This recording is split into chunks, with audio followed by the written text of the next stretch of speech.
আমরা আছি তোমার সাথে মইনি খানের আগমন শুভেচ্ছা স্বাগতম মইনি খানের আগমন শুভেচ্ছা স্বাগতম শুভেচ্ছার স্বাগতম মইনি খানের আগমন মইনি খানের আগমন শুভেচ্ছা স্বাগতম মইনি খানের আগমন শুভেচ্ছা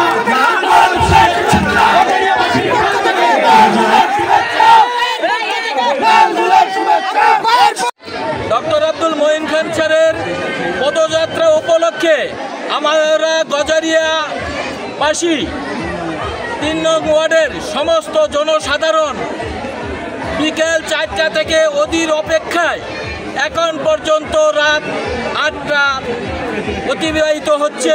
এখন পর্যন্ত আমাদের জনগণ অপেক্ষা করছে উনি কখন আসবে, সেই অপেক্ষায় আছে এই এলাকাবাসী। ওনাকে আগামী দিন কিভাবে ধানের শীষে নির্বাচিত করে সর্বোচ্চ ভোট এই গ্রামবাসী দিতে পারে, সেই জন্য আজকে আমরা গজারিয়াবাসী আমরা মাঠে ময়দানে কাজ করতেছি ডক্টর আব্দুল মঈন খানকে কিভাবে বিজয় করা যায় সেই লক্ষ্যে। গজারিয়ার মাটি মঈন খানের ঘাঁটি গজারিয়ার মাটি মঈন খানের ঘাঁটি গজারিয়ার মাটি মঈন খানের ঘাঁটি মঈন খানের ঘাঁটি।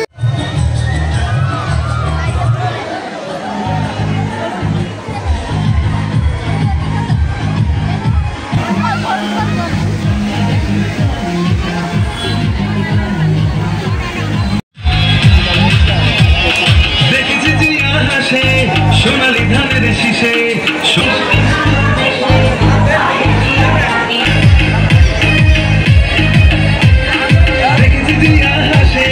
আমরা আছি তোমার সাথে মইনি খানের আগমন শুভেচ্ছা স্বাগতম মইনি খানের আগমন শুভেচ্ছা স্বাগতম শুভেচ্ছার স্বাগতম মইনি খানের আগমন মইনি খানের আগমন শুভেচ্ছা স্বাগতম শুভেচ্ছার স্বাগতম মঈন খানের আগমন গজারিয়াবাসীর পক্ষ থেকে লাল গোলাপ শুভেচ্ছা লাল গোলাপ শুভেচ্ছা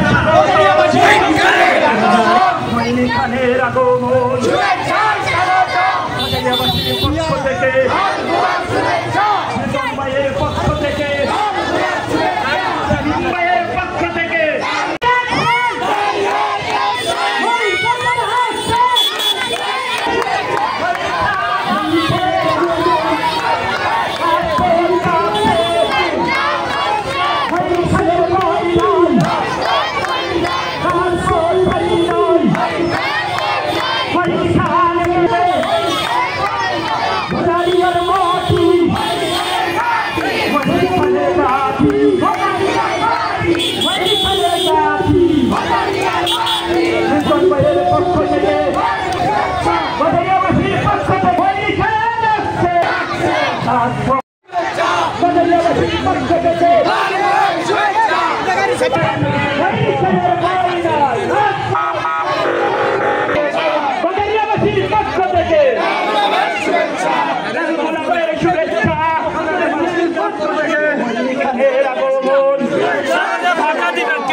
ধানের শীষের কথা মনে রেখে, এই দেশের উন্নয়নের কথা মনে রেখে, এই দেশের মানুষের কল্যাণের কথা মনে রেখে আওয়ামী লীগের যারা নেতা ছিলেন এখানে তারা কি করেছে?